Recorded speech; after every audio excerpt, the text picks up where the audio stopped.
We've forgotten the basics of spirituality, which is that it's a communication and a conversation with God. And I'm convinced when I was in the light, that communication, that talking with God was probably the most important. It's just a feeling you can never ever forget. And then obviously each person's going to have that conversation in a little bit of a different way. Where I was up there in the light, in a familiar place. I was home. If I had my choice, I would have stayed. I try to go around loving people today. When you go to the other side, you understand first this: you're a great and powerful spiritual being. It's not all over with the death of the brain and the body.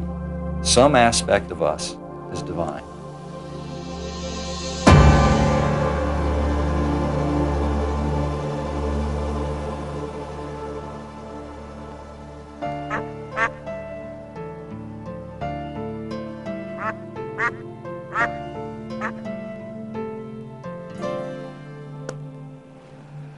Hello, I'm Joseph Campanella. All the people you've just heard from have had their lives permanently altered by visions of what lies beyond this reality. Many have been positively changed by a near-death experience. The near-death experience, or NDE as it's come to be known, is common knowledge in the 90s. And no, this program isn't simply another treatise on the near-death experience. No, we're going to take you far beyond that. An estimated 8 million Americans have had near-death experiences, and many of them tell of having had personal encounters with divine beings as a result of their brush with death. And these encounters, these conversations with God, have had amazing transformational effects on the lives of these people. But first, let's lay the groundwork. All those who have had a brush with death tell a very similar story.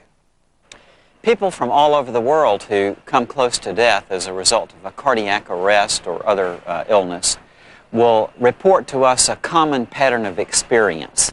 This is Dr. Raymond Moody, noted psychiatrist, lecturer, and researcher. He is perhaps best known as the author of the groundbreaking examination of the near-death experience, the best-selling book, Life After Life. It has sold upwards of 15 million copies and has been printed in 14 different languages. They tell us, first of all, that they seem, from their point of view, to leave their physical bodies, to float up above the scene of the resuscitation, and to watch the events going on down below. They tell us that they go through a narrow passageway or a tunnel into an incredibly brilliant and warm and loving light. And they say that as they go into this light, they are met by the spirits of relatives or friends of theirs who have already died. They tell us that they may meet a being they describe as a being of light, a wise and loving presence who conducts them through a panoramic memory review in which they seem to see every single detail of their life displayed around them in full colors and 3 dimensions, and that as this progresses, they learn that the most important thing they could have done with this life they had just led is to learn how to love their fellow human beings.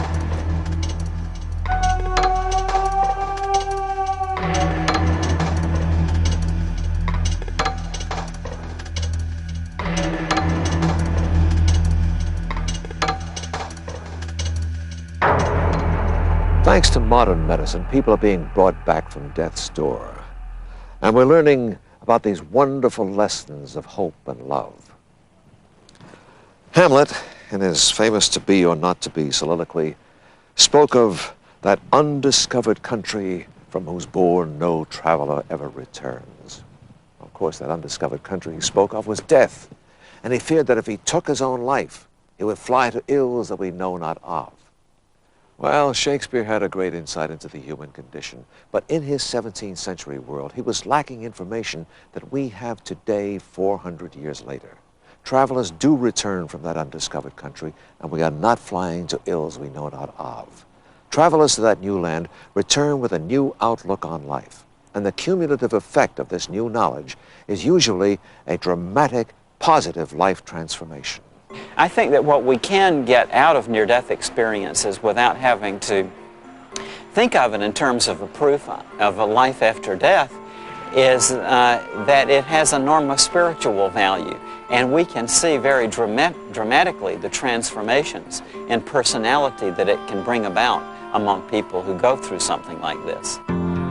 Two other authors who can attest to this are Paul Perry, co-author of 6 books on the near-death experience, and Dannion Brinkley, who suffered not just 1, but 2 brushes with death. His best-selling books are the result of these life-altering events. You know, I think one of the most amazing things about the near-death experience is how virtually everyone who has it no longer has a fear of death. I mean, if you look at Melvin Morris's research in the transformation study, he found that almost 100% of people who almost die and have the near-death experience are no longer afraid of death. As far as approaching death, I have no fear of dying whatsoever. I'm not afraid to leave this world because I have been where I'm going again. I do not look forward to the dying process. I do acknowledge the fact that it was painful and that I did get frightened. But I do know that all of that is just a passageway into this experience that I had before. This is Diane Morrissey. Diane is a group leader for a Los Angeles chapter of IANDS, the International Association for Near-Death Studies.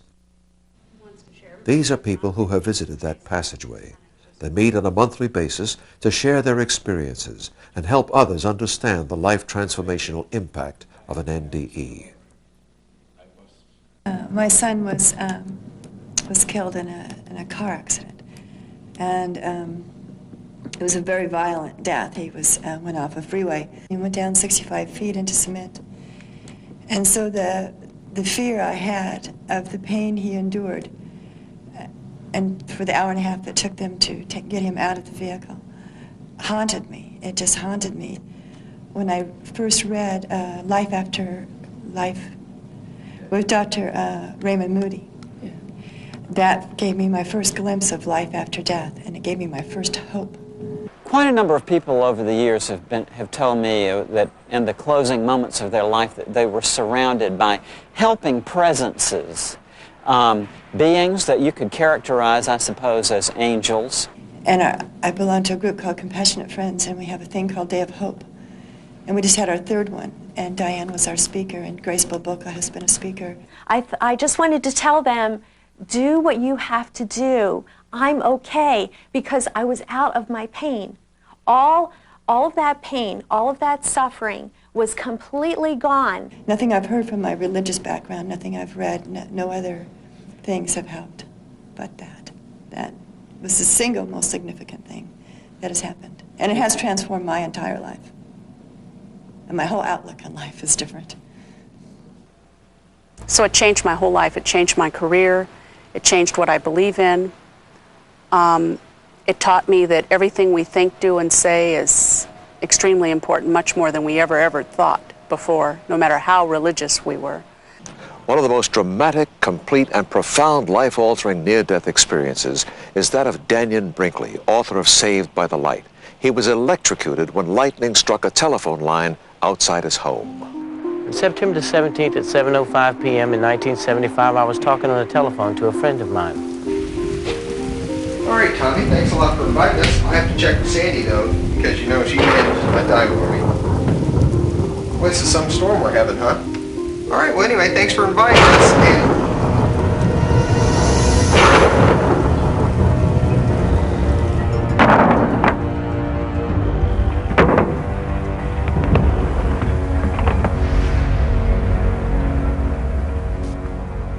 I was on fire like I had been consuming battery acid. I was burning. I didn't know what had happened to me. Then all of a sudden, it was as though I was floating. And then I rolled over and I saw my wife coming down the hall. Oh, Danny! Oh, Danny, what happened? Oh, my God! I need some help. I didn't know what had happened to me. I had never heard of the near-death experience. And I didn't know if I was at ground zero or what had happened. The guy who I was talking to on the other end of the phone came over immediately. He was a corpsman in the Navy, and he knew I was dead. Call an ambulance. Okay, but don't leave him. Don't leave him. Okay, I'll go. I'm watching him watch me. I'm watching him be emotional, wondering, you know, here is his friend and what's happening, and I can hear his thoughts. And I remember looking over his shoulder and looking down at myself and thinking that I thought I was a better looking guy than that.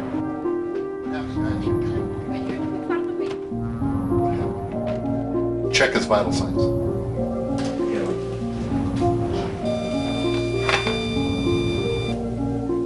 He's gone.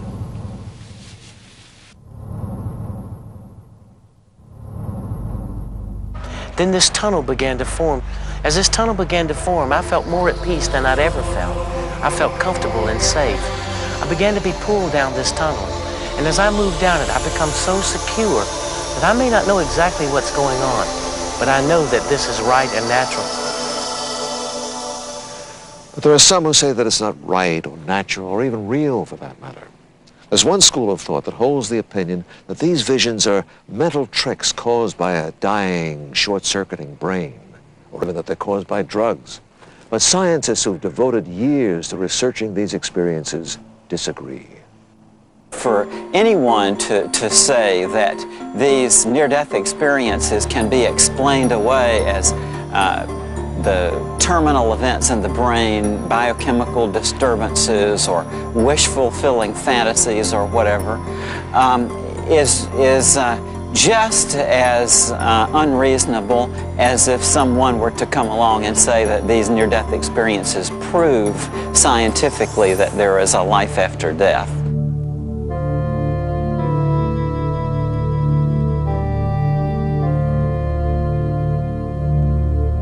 People, I think, are familiar with the fact that we actually have two brains. We have a right brain that controls basically the left side of our body, a left brain that controls the right side of our body. Dr. Melvin Morse is a practicing physician and associate professor of pediatrics at the University of Washington. He has written the best-selling books Closer to the Light, which spent 3 months on the New York Times bestseller list, Transformed by the Light, and Parting Visions, all based on his interviews with child patients who have died and come back. Deep within our brain, on the right side, right above the ear, and deep, deep, deep within the brain, is an area which allows us to communicate with, for lack of a better word, with God. And that is the part of the brain which allows us to have an inner voice, that allows us to have a sense of conscience. It's the quiet part, the nonverbal, intuitive side that every human being has. These studies have not been taught in medical schools. They're out there for anyone to look at, and I challenge people to look at this data and assess it for themselves. And I believe that if people will look at this data, this can show positive effects of mind at a distance. And to me, this represents a friendly, benevolent side to the universe. Dr. Larry Darcy, an internist who has studied the effect prayer has in the healing process. He is the author of Meaning and Medicine and Healing Words, The Power of Prayer in Medicine. There are now well over 130 controlled laboratory studies testing this ability of prayer to act positively at a distance, and over half of these studies show statistical significance that when I pray for you, and I have a loving, empathic, and compassionate attitude toward you, then you change for the better. So we see that this right temporal lobe has many functions in our body. Some viewers may not be aware that telepathy, for example, is a well-established fact, has been documented in the laboratory again and again, and is mediated by our right temporal lobe. In one of the best human studies, we saw a cardiologist at the University of California Medical School at San Francisco perform this study in the coronary care unit at San Francisco General Hospital. Dr. Randolph Bird looked at 393 patients who either had an acute heart attack or severe chest pain. All of these people got admitted to the coronary care unit and were given state-of-the-art, high-tech coronary care. Half of these people, however, had their first names farmed out to various prayer groups in the San Francisco Bay Area, and half did not.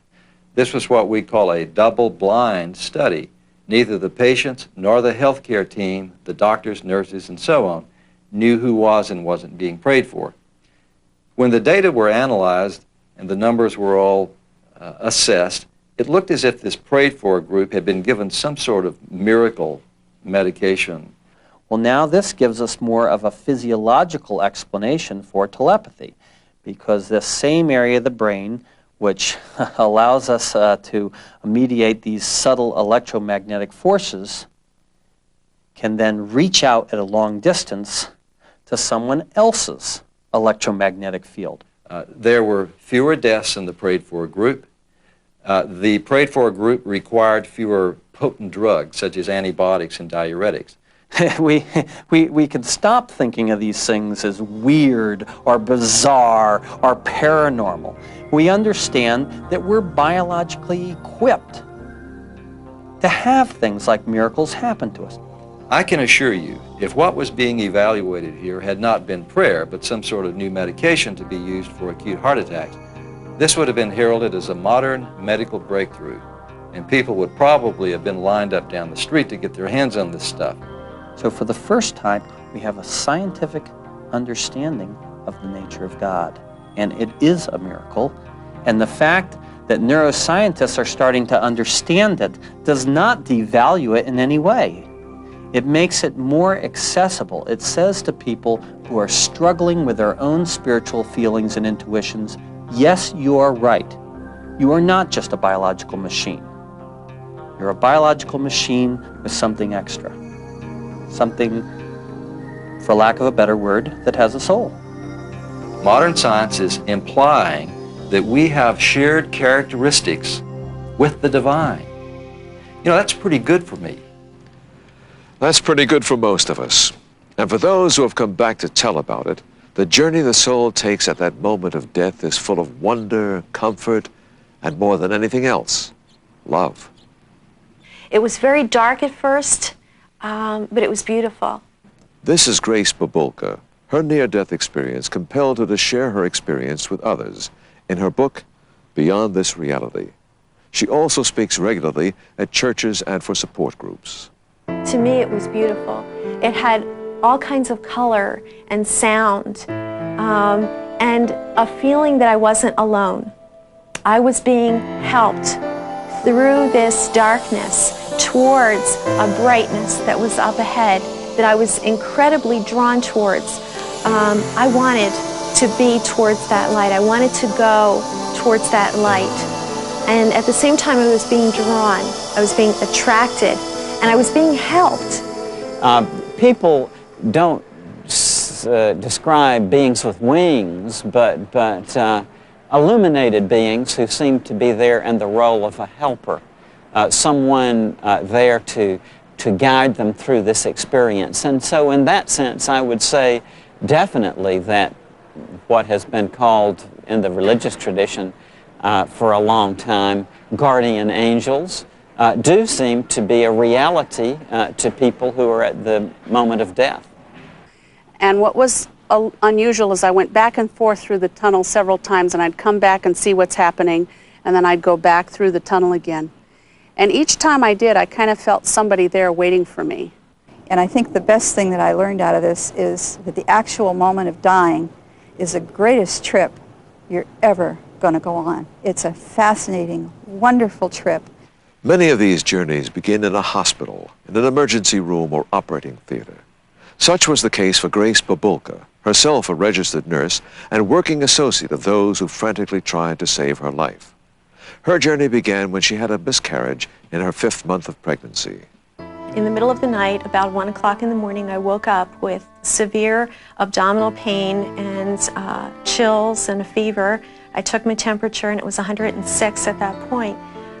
Called my obstetrician to let him know what was happening, and he said to get right back to the emergency department where I worked.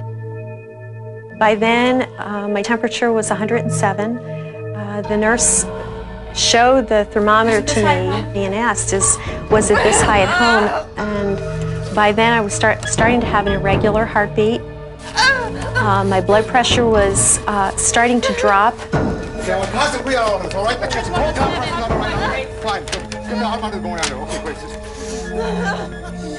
I could feel a great deal of pain, and the fever was just going higher by the minutes. I didn't really think that I would die or even come close to it. But I could hear the monitor that I was attached to, and I could feel the irregularity of my heartbeat. And the nurse on my left-hand side tried to get my blood pressure. And she said, "I can't get it." He tried to get it. And as he was pumping up my blood pressure, there was a very petite nursing assistant who kept trying to wipe me down, get my fever down. I know what to do, sweetheart. Hang in there. The resident on the right kept trying to get my blood pressure. Hang in there. And then he said, "Shit! Get that thing out of the way." He said this bad word, and at that moment, I was different. Instead of laying down, looking up at them hovering over me, I was watching them from a position up high. I could hear everything that they were saying, and I could hear it crystal clear. I could understand not only what everybody was saying and what they were doing, but I could also feel what they were feeling. And this had me most concerned because my buddies were frantic. I was trying to get them to calm down. As odd as that sounds, I didn't want them to be upset. All of that pain, all of that suffering was completely gone. And there I was watching them, and the one little nursing assistant kept trying to wipe me down, and the one young physician gave her a shove. And I remember feeling very upset about that, but I knew then that something had happened. And with that moment of realizing that I couldn't talk to them, I couldn't communicate with them, and I couldn't calm them down, I was out of that room. And I was in some type of an enclosure. I could hear a sound like wind or like music or muffled voices, and I had a sense of moving quicker into more of a fullness, more of a sense of celebration. And I wanted even more so to get to this light that was up ahead. It was pure. It was perfect. And what was ahead was somewhere that I wanted to be. One of the most powerful and life-altering parts of the near-death experience is being in the light and encountering divine beings. The Bible relates many instances of man communing directly with God or with an angelic representative of God. As when Mary was visited by the angel of the Lord and informed that she was to give birth to Jesus. In more recent years, visitors to the world beyond often refer to the divine beings they encounter as simply beings of light. There are visions that stay with a person the rest of his or her life. When I came through the end of the tunnel, there was a bright, brilliant, beautiful light. A light so bright and so brilliant that I've never seen anything like it or felt anything like it. It penetrated me.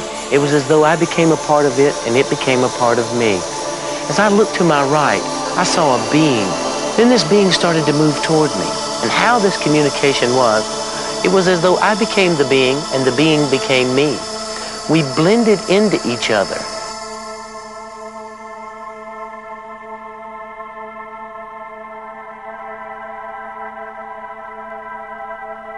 I kind of felt somebody there waiting for me. And when I finally saw who this was, I can't say at this time that I ever knew who she was prior to this, but she loved me like nobody ever has. She just radiated love. And when she spoke to me, I could hear her thoughts in my mind instantly as she spoke them. And when she asked a question, she didn't ask one question. Inside each question were thousands of other questions, all separate, all different. And inside all those thousands of questions were other questions, all separate, all different. And I answered them all at the same time, and I couldn't even figure out how I could do that. Who is the being of light? As Melvin Morse put it earlier, we each have a different conversation with God. Some refer to being in the presence of Jesus. Some prefer to call him Allah. Some are greeted by a guardian angel. But many are convinced that they were in the presence of God. Without a doubt, what was on the other side of that barrier that I could not get past was God. In my mind, no, I don't even want to say in my mind, in my soul, or whatever part of that is deep inside, that's who was there. That is the God that I always hoped to believe in, but now I know is there. I lost all sense of any body that I had, and I was pure consciousness in the light, and I absolutely knew the light was God. It was overwhelming.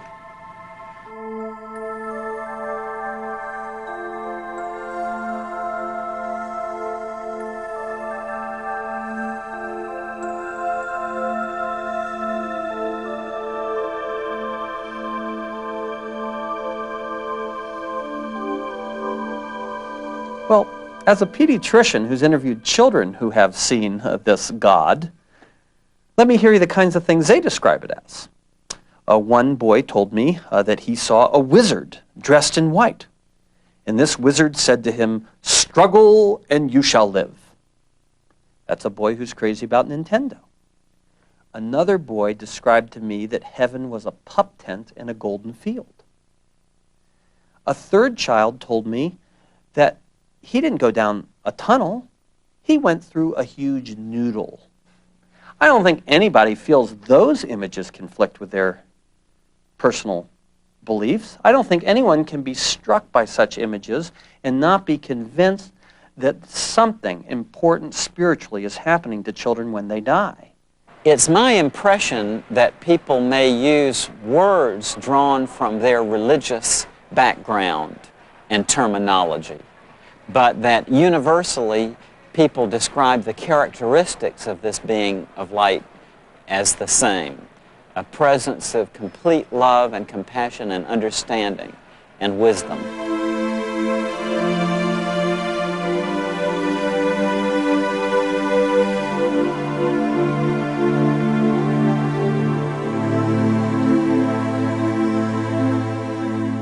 Another life transformational impression made on visitors to the other side is that it was a familiar place. They were being welcomed home, and the welcoming included becoming part of the light. It was the beginning and the end of everything. It was the source. It felt like home. So there was a kind of a memory or kind of a recall that this was familiar to me and I was familiar to my God, you know, that I was coming back. But that was the feeling, very comfortable. I was surrounded with love and I belonged there. I recognized the place. I was in a familiar place, like I woke up of my dream and I'm home, that's it. This light didn't hurt my eyes like the flash of the lightning bolt. It penetrated me. It was as though I became a part of it and it became a part of me. That word being of light is almost too limiting. The light had a source, yet it was everything. It was like being part of this composite whole that was up ahead. This light was so full of every imaginable desire or feeling that you could ever have, and that was what I was attracted to. That's where I wanted to go. This concept of our having a spiritual connection to God keeps coming up over and over again. Dr. Larry Dossey suggests that some aspect of us is divine. Daniel Brinkley maintains that we're all great and powerful spiritual beings. Grace Baboka speaks of being part of the light. Dr. Melvin Morse, who doesn't even profess to being religious, is convinced this connection is real and that we can see evidence of it in things that appear to be mere coincidence. He drew this conclusion after receiving an answer to an experimental prayer. I once tried to pray as a little experiment because a beautiful woman I know had told me that I should try it. And she's deeply religious and I'm not. So I said, alrighty, I'll try it.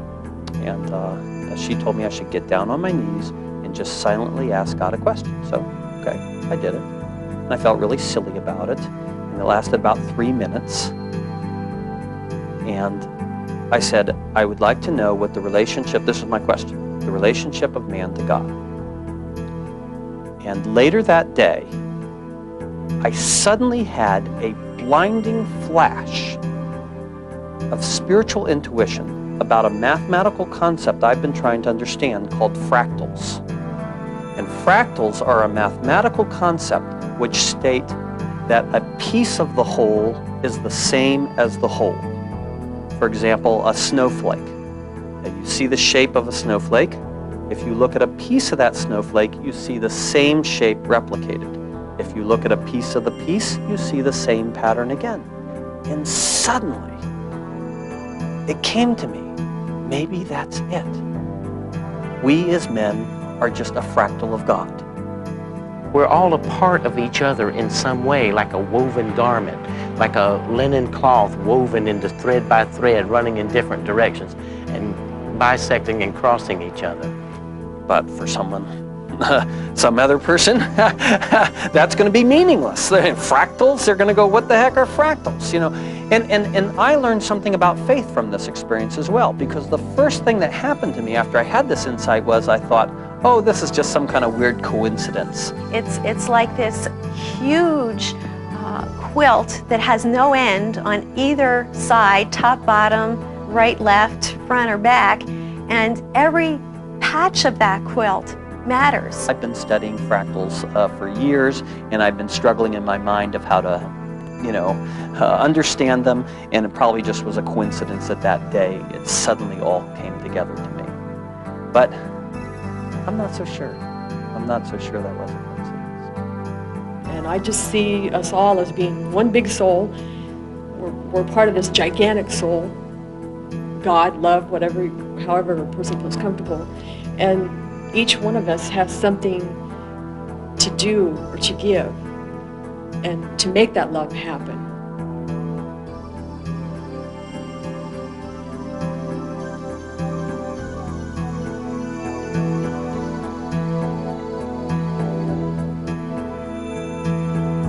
You know, if you read Parting Visions, that's the one thing I've learned from listening to the near-death experiences of children, is I have the absolute conviction now that the patterns of life are often revealed in so-called coincidence. And the reason that I've reached that, admittedly speculative leap, is from the simple fact that I've seen the healing that paying attention to so-called coincidence can bring in people's lives. And that is a healing that I have not seen in any other arena. All those privileged to have stood in the presence of the being of light speak of being bathed in the most complete, most profound, most compassionate, and unconditional love they have ever known. The overwhelming message brought back by those who have had this experience is love one another. And that's the way I feel. I feel totally different. I keep thinking, have I done enough? Was I kind enough to that person? Who is God? God is love. It meant nothing. It was two separate things to me because of the way it was presented. But now I know it's the same thing. The love that's there on the other side has no limits. It has ultimate depth. It has complete forgiveness. It has complete understanding. And that love, you just can't even describe it. I call it unconditional love. And that bright, shining love, that love that loves without qualifications, the way you'd accept your newborn baby, the way you'd accept your husband on the altar, complete, no strings attached love is close to the idea of what's on the other side. Almost uniformly, these people talk about a deep sense of compassion, of caring, of empathy, of love, of oneness and unity that is experienced in the near-death phenomenon. And so I think these people are tapping into something that we demonstrated in the laboratory in the prayer experiments, the unifying power of love. In my experience, that pure love, that superhuman love that has no boundaries and is all-powerful is what is connecting all of this. I think we are arriving at a concept that love is some sort of glue that connects creatures, that connects living things at a distance. It is a power, it is a force, if you will, that can bring about distant happenings for the better. I don't think it's any exaggeration to say that we have empirical evidence for the life-changing, world-changing power of love.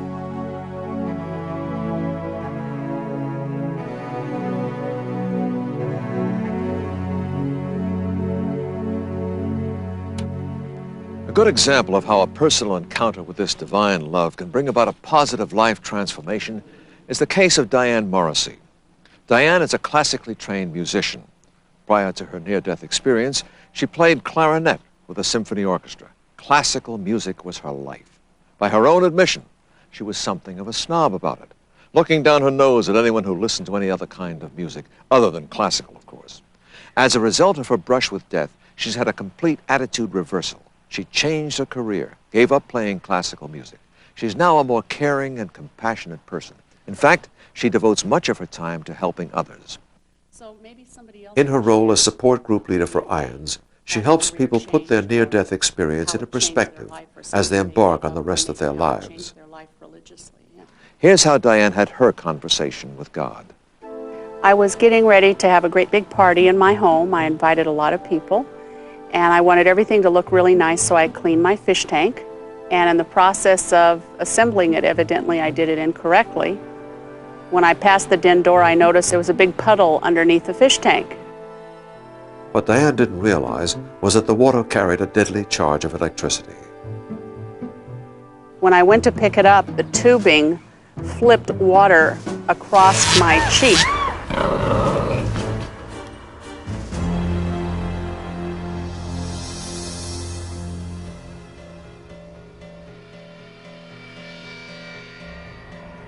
And I looked down and I thought, the very last thought in my head, wow, I shouldn't have touched that.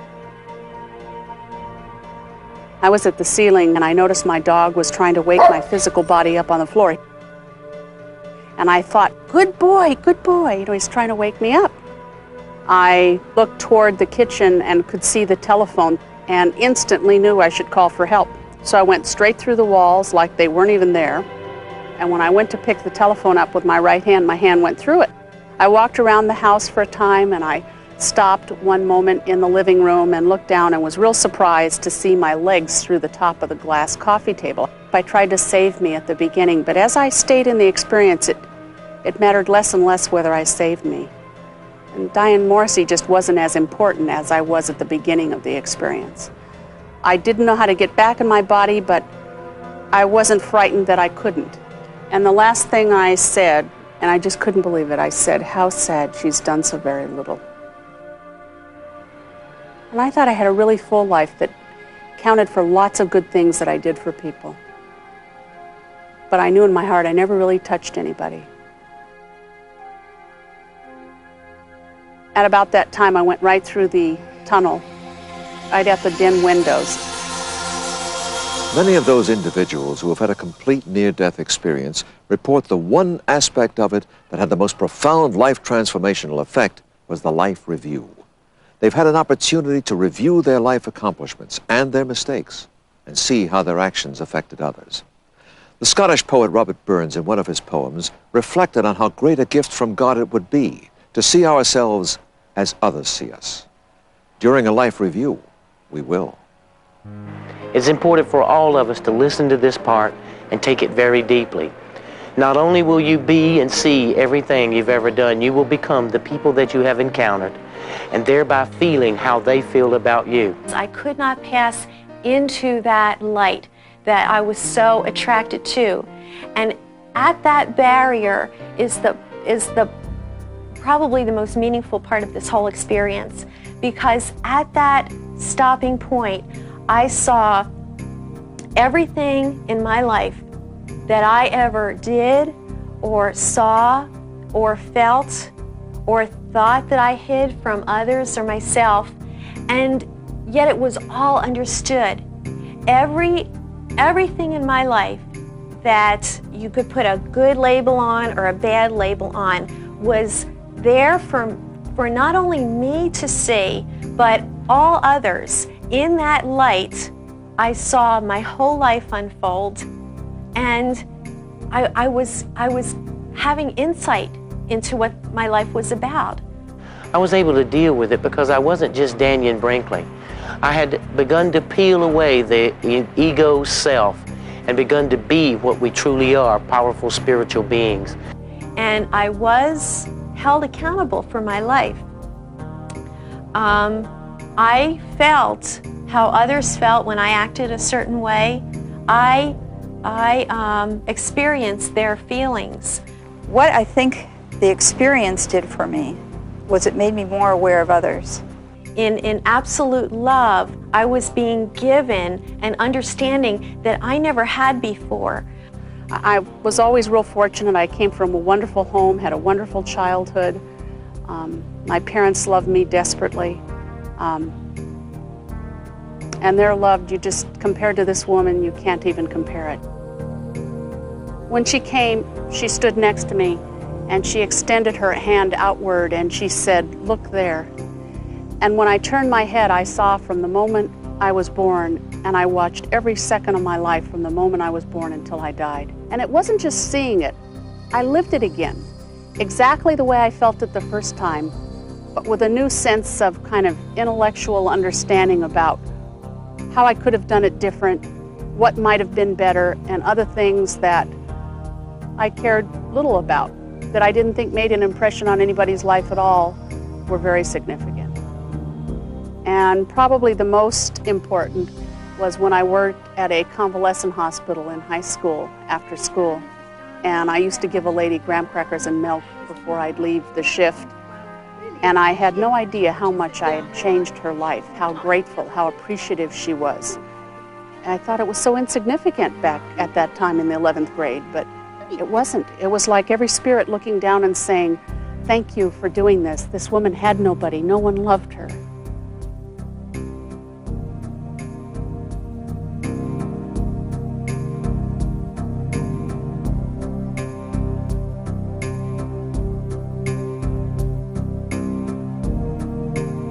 As a nurse, I was always very proud of how technically proficient I was.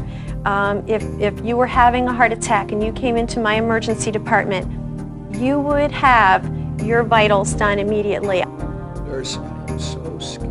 I was missing the value of my role. Coming back with that lesson didn't necessarily slow me down, but when I put in my next IV, I held that person's hand. And I would find a way that someone could stay with them while I gave report, or that I would just take more care in what I did.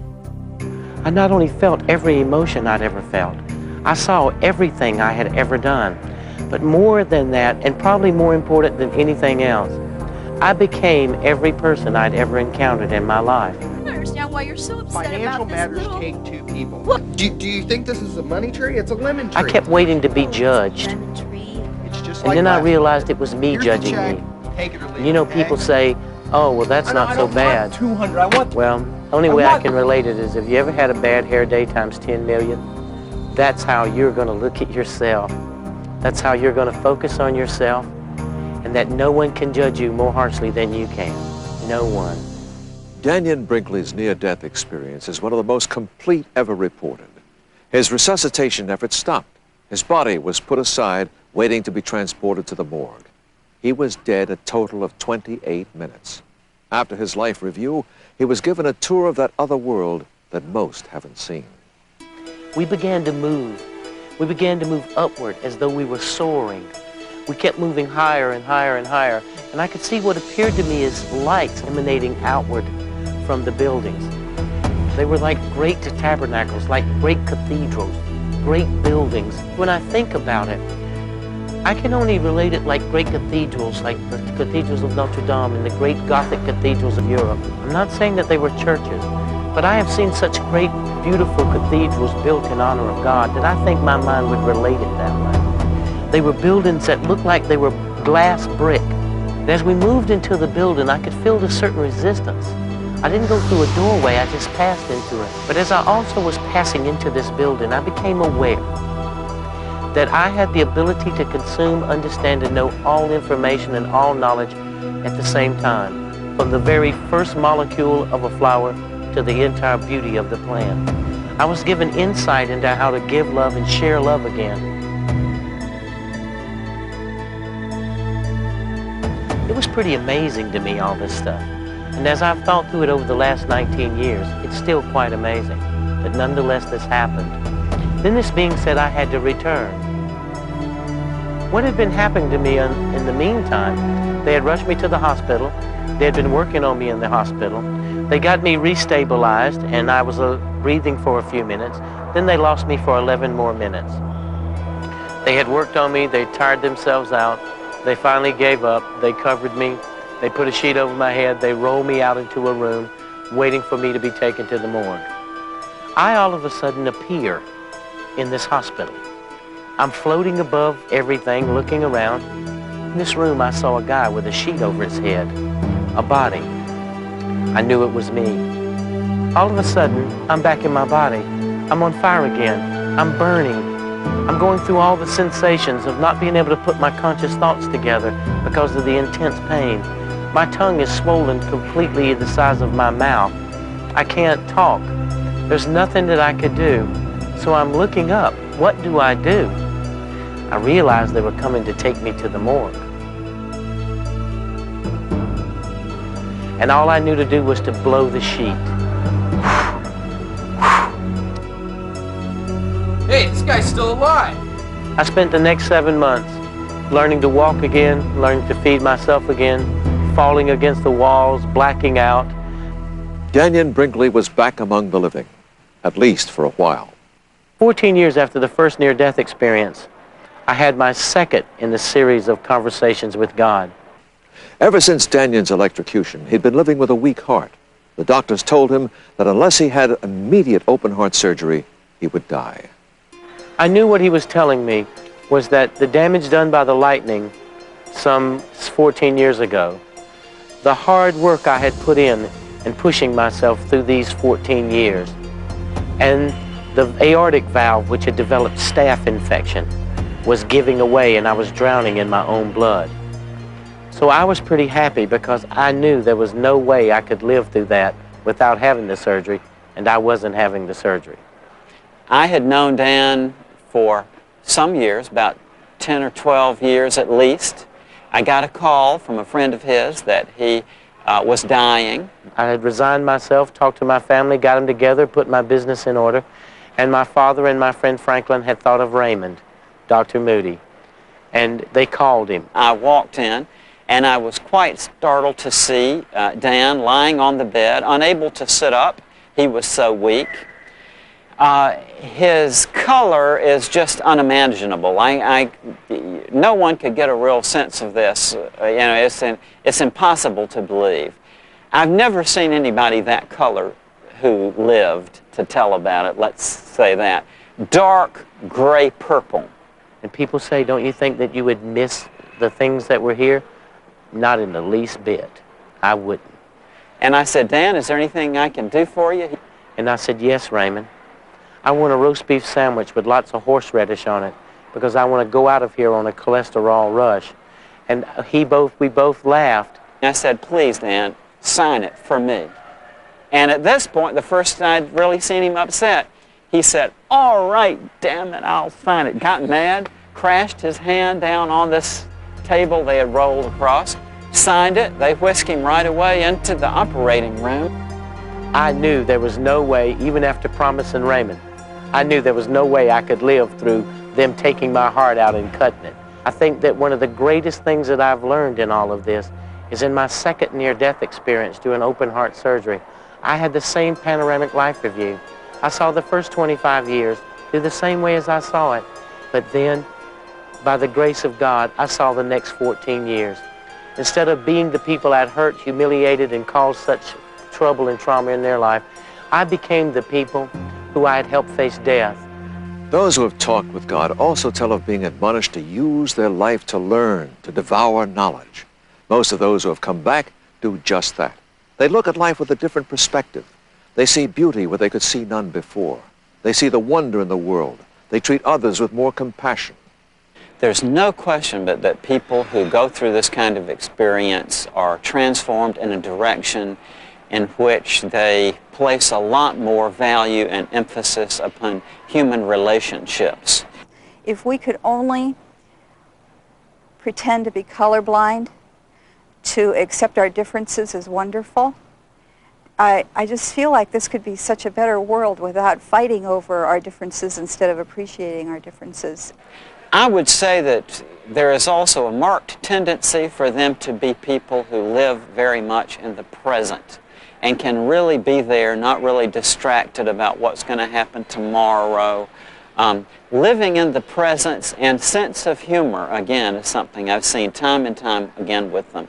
You know, if someone saw me right after my near-death experience or a few years later, they wouldn't look at me and say, Grace is really different. They wouldn't notice an outside visible change, but I think people that know me well will realize the depth of change, the shift of perspective, the caring, the quality, the time, noticing things that I've never noticed before. It brings to mind the phrase, stopping to smell the roses, stopping to listen and to hear and to feel and appreciate all that's in this life. It changed me so deeply that it just was overwhelming at first. It seemed like I couldn't read enough. I couldn't listen enough. Again, I keep going back to people, people that I talked with. I could not get enough of them. I wanted to know more about them. I know a woman who was 66 years of age, who had graduated some years before from high school. She had a cardiac arrest, was in the hospital for a time. 2 weeks after she got out of the hospital, she went down to the local junior college and signed up for courses. So now, after 19 years, I've been a hospice volunteer for 17 years. I've been a nursing home volunteer for 12 years. How we affect things in our life is, you know, when you're a kid, how you skip stones or you throw a stone into a still pond, and then you watch the ripples. Every thought that you have, every action that you have has that same effect. You know, in all the books I've written about near-death experience, one truth really stands out, and that is that religion is very much like working for the federal government, and being spiritual is very much like being an American. And the analogy here is that people who have near-death experiences frequently quit being religious and become far more spiritual. All spiritual intuitions and feelings are equally valid, and that's why I've emphasized again and again that one person who has a spiritual feeling that causes him to have a knot in his stomach is the same thing as another person who just feels a whisper in the ear, I love you.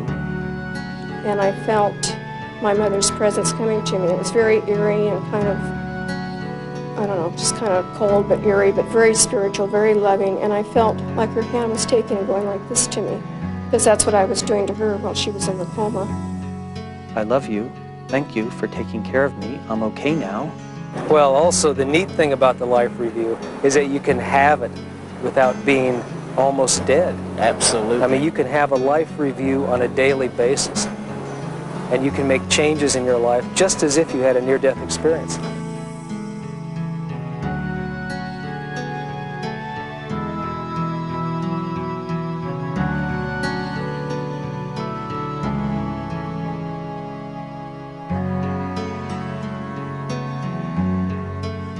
Apart from having a positive life transformation, individuals who have had near-death experiences find that they are different in other ways as well. For example, 25% of near-death experiences can't wear wristwatches. They stop. Give the wristwatch to someone who hasn't had an experience, it works. Put it back on the near-death experience's wrist, it stops. So far, there's no explanation. Some find that their minds are open to new knowledge in profound ways, miraculously given insights into mathematics or physics. Some have even been given psychic abilities, having a newfound clairvoyance or extrasensory perception. How can it be that someone has a near-death experience and is so altered by that experience that suddenly they have dreams that come true? That sounds extraordinary. That sounds non-scientific. That sounds like nonsense, as many of my friends would say. And yet, the Southwest SIDS Alliance, the nation's largest research group on the effects of sudden infant death, have documented that 25% of parents who have infants die of SIDS have such a spiritual vision or intuition before the child dies. Now that we understand the function of our right temporal lobe, we understand how such a thing can be possible. The idea that you could heal at a distance has been regarded as silly. Well, it's not as silly as it might sound. This has actually been put to the test. And so, again, for the first time, we now have a coherent theory in which someone who's had a near-death experience has their right temporal lobe activated, and they're left with the residual ability to use that area of the brain to see future events. Why not? It makes perfect sense from, interestingly enough, from a rational and scientific viewpoint, it makes sense. We have empirical, solid scientific evidence that distant so-called psychic healing is not just fantasy anymore, but a concept that can be scientifically validated. We see that there's a range of ways it presents to each person depending on their own spiritual outlooks and, let's face it, the development of their right temporal lobes. For some people who have well-developed temporal lobes, right temporal lobes, they see an angel in white. For people like myself or my friend who are right temporally lobe impaired, we need a kick in the stomach. I think there's a point where we simply acknowledge that our visions and our experiences, as deep and transformative as they may be, at some point are simply beyond words. I'm touched by that feeling. We're on the threshold of a new era of understanding. These near-death experiences are opening our eyes to a new reality. And these dramatic life transformations we see are striking evidence of the power of this reality. If we listen with an open mind, we may learn some valuable lessons. The concept that people can see angels, that human beings have a soul that is separate from the body, those are considered to be naive beliefs from a simpler, more primitive time. Science is our God. The question is it all over with the death of the brain and the body? When my brain and body die and rot, is there anything left over? Is there anything more? I believe that on the basis of modern scientific empirical findings, we can give a yes answer to that. I think that two forces have shaped our current spiritual impoverishment as a society. The first one is our philosophical concepts that something must be proven in order to be rational. And that somehow then quickly got twisted into it's irrational to believe in something you can't prove. Science changes funeral by funeral. And I'm convinced that that's one of the ways that we will achieve newer insights. The second part of that comes from religion itself. Religion, feeling the assault of science, particularly in the late 1800s, then took a tact that all religious experience is direct revelation from God, and in doing so they felt that they could shelter themselves from any kind of skeptical inquiry. But as a result then, we became very fractured from a spiritual standpoint. And so I think that modern medicine will be drugged, kicking and screaming, into acknowledging that there are new concepts of consciousness in which we say that the mind goes beyond the individual brain and the body. If it is true, and I think that the scientific evidence points towards this being true, if it's true that we can access some sort of God that exists independent of our biological bodies, then clearly we're able to access a timeless place, because time is only a function of man as a biological being. I've never met someone who had a powerful near-death experience who came back not believing in a God or accepting that there is a God. You can't be in the light and be the same person ever again. You just can't. If I had my choice, I would have stayed. We have to start to now understand that all of these are part of one shared spiritual fabric. And it's interesting to me that science is leading the way. It's science that's allowing for people to have so many near-death experiences, which have led to these wonderful spiritual insights, in my case, learned from children. And I think it's this new scientific understanding of the brain, which is letting us know, hey, wait a minute, we are spiritual beings.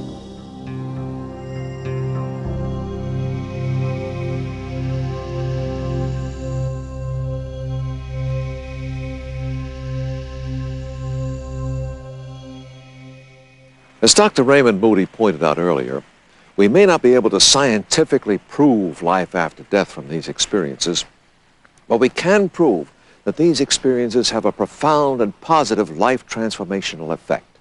Now, if we could only learn from this, all of us, if we could have a life transformation of our own without nearly dying, and practice compassion and love of our fellow man, it would be a better world, wouldn't it?